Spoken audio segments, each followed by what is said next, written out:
প্রবাসী এনআইডি অনেক পিছিয়ে ইসি। বিস্তারিত জানতে ভিডিওটির শেষ পর্যন্ত দেখুন। প্রবাসী বাংলাদেশিদের জাতীয় পরিচয়পত্র দেওয়া এবং ভোটার নিবন্ধনভুক্তির কার্যক্রমকে গতিশীল করতে সম্প্রতি নানামুখী তৎপরতা চালাচ্ছে নির্বাচন কমিশন ইসি। তবে বিগত 4 বছরে এই কার্যক্রমের 4 ভাগের 1 ভাগও শেষ করতে পারেনি ইসি। 5 বছর মেয়াদী এই প্রকল্পের লক্ষ্য ছিল বিশ্বের 40টি দেশে থাকা প্রবাসীদের মাঝে স্মার্ট এনআইডি বিতরণের কার্যক্রম সম্প্রসারণ। কিন্তু গত 4 বছরে সংস্থাটি তাদের এই কার্যক্রম চালু করতে পেরেছে মাত্র 7টি দেশে। নতুন করে আরও 9টি দেশে কার্যক্রম চালুর উদ্যোগ নিয়ে এগোচ্ছে ইসি। তারপরও নির্ধারিত সময় 2025 সালের ফেব্রুয়ারির মধ্যে মাত্র 6 মাসে সংস্থাটির এই কার্যক্রম শেষ হবে কিনা তা নিয়ে শঙ্কা দেখা দিয়েছে। এদিকে দ্বাদশ জাতীয় সংসদ নির্বাচনের পর প্রকল্পের কার্যকালের শেষ বছরে এই কার্যক্রম দ্রুত সম্প্রসারণে চলছে ইসির নানামুখী কূটনৈতিক তৎপরতা। চলতি মাসের শেষ সপ্তাহে মালয়েশিয়ায় থাকা প্রবাসীদের মাঝে স্মার্ট এনআইডি বিতরণ কার্যক্রম উদ্বোধন করতে সে দেশ সফরে যাচ্ছেন প্রধান নির্বাচন কমিশনার কাজী হাবিবুল আউয়াল। তার সফরসঙ্গী হবেন ইসি সচিব শফিউল আজিম সহ আরও 2 কর্মকর্তা। এর আগে গত 3 জুলাই মালয়েশিয়ায় ইসির প্রবাসী ভোটার নিবন্ধনের প্রাথমিক কার্যক্রম পর্যবেক্ষণে সে দেশ সফর করে এসেছেন ইসির অতিরিক্ত সচিব অশোক কুমার দেবনাথের নেতৃত্বে ইসির 3 কর্মকর্তা। গত 2 জুলাই থেকে 8 জুলাই পর্যন্ত তারা মালয়েশিয়া সফর করেন। এর আগে এই কার্যক্রম তদারকিতে ইতালি সফর করেন অশোক কুমার দেবনাথ। প্রবাসে এনআইডি সেবা কার্যক্রমকে গতিশীল করতে এর আগে সংযুক্ত আরব আমিরাত, ইতালি, কুয়েত, কাতার ও যুক্তরাজ্যে বসবাসকারী বাংলাদেশিদের মাঝে স্মার্ট এনআইডি কার্ড বিতরণ কার্যক্রমের উদ্বোধন হয়। প্রবাসীদের জন্য স্মার্ট এনআইডির কার্যক্রম উদ্বোধন করতে এর আগে কুয়েতে যান নির্বাচন কমিশনার ব্রিগেডিয়ার জেনারেল অব মো. আহসান হাবিব খান, যুক্তরাজ্যে নির্বাচন কমিশনার মো. আলমগীর, ইতালিতে যান বেগম রাশেদা সুলতানা।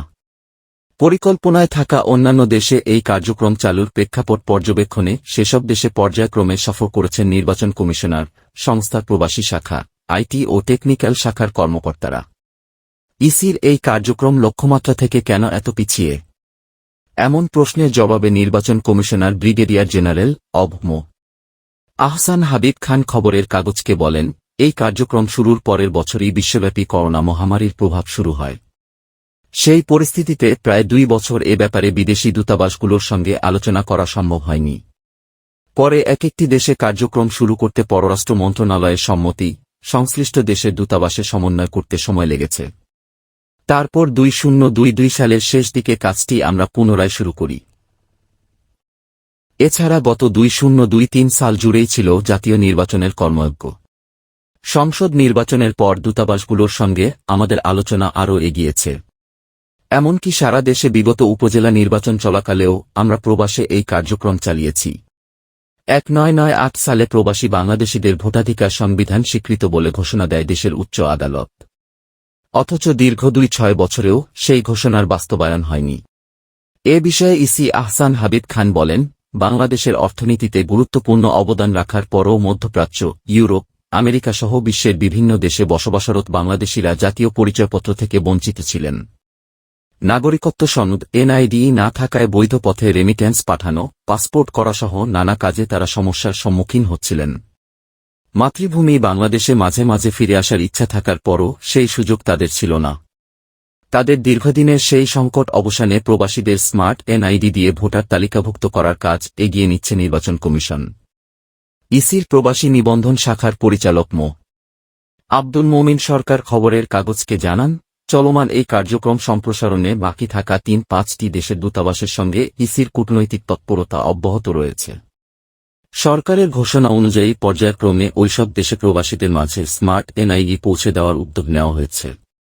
এ পর্যায়ে সংযুক্ত আরব আমিরাত, যুক্তরাজ্য, ইতালি, কুয়েত, কাতার ও সৌদি আরবে ইসির প্রবাসী ভোটার নিবন্ধন কার্যক্রম চলছে। কার্যক্রম চলমান থাকা ওইসব দেশে মোট আবেদনকারীর সংখ্যা 27,484 জন। তাদের মধ্য থেকে এ পর্যন্ত স্মার্ট এনআইডি হাতে পেয়েছেন 4,993 জন প্রবাসী বাঙালি। কার্যক্রমটি দ্রুত সম্প্রসারণে পর্যায়ক্রমে বাকি দেশগুলোর দূতাবাসের মাধ্যমে পরিস্থিতি পর্যবেক্ষণ করা হচ্ছে। তার অংশ হিসেবে আরও 9টি দেশে সিঙ্গাপুর, অস্ট্রেলিয়া, কানাডা, মালদ্বীপ, ওমান, বাহরাইন, জর্দান, লেবানন ও লিবিয়ায় বসবাসকারী বাংলাদেশিদের জন্য এনআইডি কার্যক্রম শুরুর উদ্যোগ নেওয়া হয়েছে। তার মধ্যে খুব শিগগির কানাডা, অস্ট্রেলিয়া সহ অন্তত 3টি দেশে এনআইডির প্রাথমিক কার্যক্রম শুরু করা সম্ভব হবে।